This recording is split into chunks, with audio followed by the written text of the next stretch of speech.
Good evening, godless sodomites. What are you doing? I'm bringing the truth, John. We're in Hollywood, the belly of the beast. You can't... By giving you a golden idol to worship. Kneel before your God, Babylon! قبل از اینکه معبدی بسازید، باید مردم را متقاعد کنید که قرار نیست وارد معبد شوند. هالیوود این کار را به طرز فوق‌العاده‌ای انجام داده است.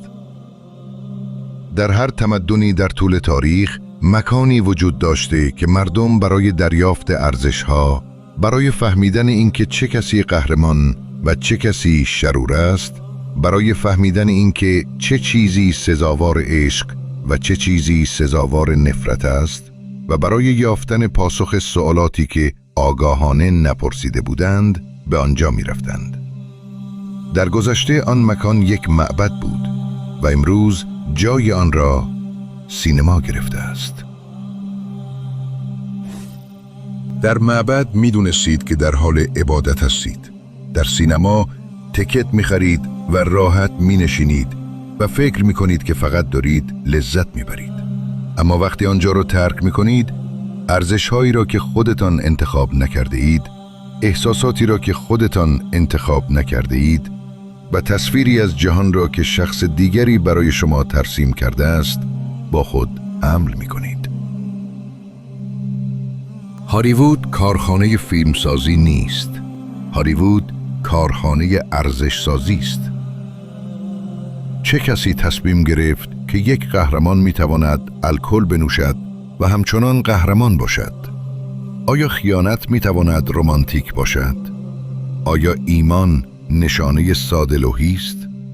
آیا بدن کالایی است که با زیبایی به نمایش گذاشته می شود؟ این یک تصادف نیست. این یک برنامه ریزی بسیار منظم است. تصمیمی که در اتاقهای نامرئی با پولی که منبع آن ناشناخته است گرفته شده تا انسانی با ویژگی‌های خاص خلق شود. اسکار فقط یک جایزه هنری نیست. آن یک رسم آیین سالانه است که تعریف می‌کنند چه کسی الگو باشد، چه کسی شایسته تکریم است و چه کسی نماینده ارزش‌هایی است که باید منتشر شوند.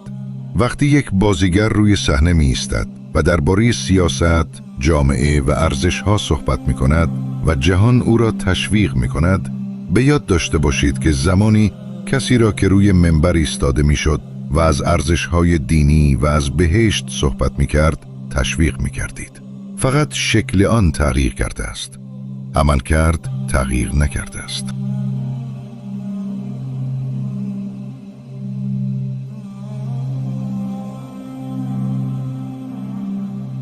پرده سینمای هالیوود فقط سرگرمی نیست. در کل مکانی است که مردم ارزش‌های خود را به جای از دین از پرده سینما دریافت کنند و با خوشحالی هزینه این پذیرش را بپردازند و آن را فرهنگ بنامند. امروز بازیگری که نامش را حتی نمی‌دانید، نحوه تفکر میلیون‌ها نفر را شکل می‌دهد و فیلمی که بودجه‌اش را نمی‌دانید تعیین می‌کند چه چیزی را زیبا و چه چیزی را زشت ببینید. و شما در تاریکی می‌نشینید و به نور نگاه می‌کنید. آیا فکر می‌کنید فقط دارید تماشا می‌کنید؟ سوالی که من با شما در میان می‌گذارم، آخرین فیلمی که تماشا کردید چه کسی از آن تغییر کرد؟ شخصیت‌های روی پرده یا شما؟